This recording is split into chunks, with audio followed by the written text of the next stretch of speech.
હું વટવા વોર્ડની અંદર આવેલી એક લાઇબ્રેરીની અંદર છું અને આ લાઇબ્રેરી બને માત્ર 2 થી 3 વર્ષ થયા છે અને આ 3 વર્ષમાં અમદાવાદ મ્યુનિસિપલ કોર્પોરેશનના કોન્ટ્રાક્ટરોનો કરામત જુઓ.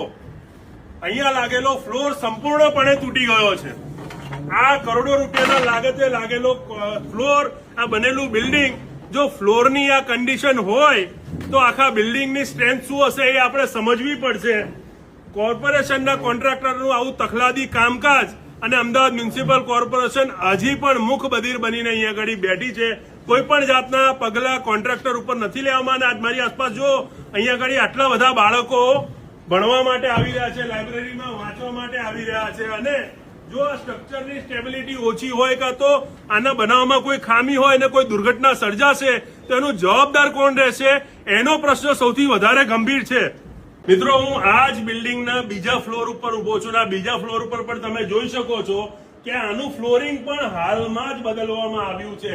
ધેટ મીન્સ આ બિલ્ડિંગના જેટલા પણ ફ્લોર છે તમામે તમામ ફ્લોરનું ફ્લોરિંગ નીકળી ગયું હતું અને આને થોડાક સમય પહેલા જ ફરી રિપેરિંગ કરવાનું બજેટ એલોકેશન કરીને અને બજેટ આપીને ફરી રિપેર કરવામાં આવ્યું હતું. ત્યારે પ્રશ્ન, લાઇબ્રેરી જે લોકો સંચાલક છે એમની સાથે આપણે વાત કરી. એમને એવું કહ્યું કે અમે તો લેખિતમાં જાણ અમદાવાદ મ્યુનિસિપલ કોર્પોરેશનને કરી જ છે કે અહીંનું ફ્લોરિંગ આખું તૂટી ગયું, તમે બદલી આપો ને એમને એક ફ્લોરનું ફ્લોરિંગ બદલી આપ્યું, બીજા ફ્લોરનું ફ્લોરિંગ હજી સુધી બદલ્યું નથી.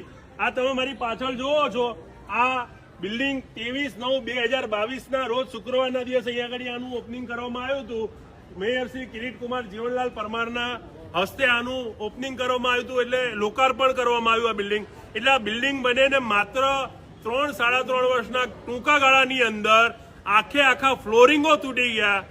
આ અમદાવાદ મ્યુનિસિપલ કોર્પોરેશનનો ભ્રષ્ટાચાર નજર સામે છે અને હવે આપણો પ્રશ્ન અમદાવાદ મ્યુનિસિપલ કોર્પોરેશનને છે કે આ કોન્ટ્રાક્ટરને બ્લેકલિસ્ટ કર્યો કે કેમ, આ કોન્ટ્રાક્ટર જોડે પેનલ્ટી વસૂલ કરી કે કેમ, આ કોન્ટ્રાક્ટરની ઉપર શું લીગલ કાયદેસરની કાર્યવાહી કરી, એનો જવાબ હવે અમદાવાદ મ્યુનિસિપલ કોર્પોરેશનને આપણને આપે.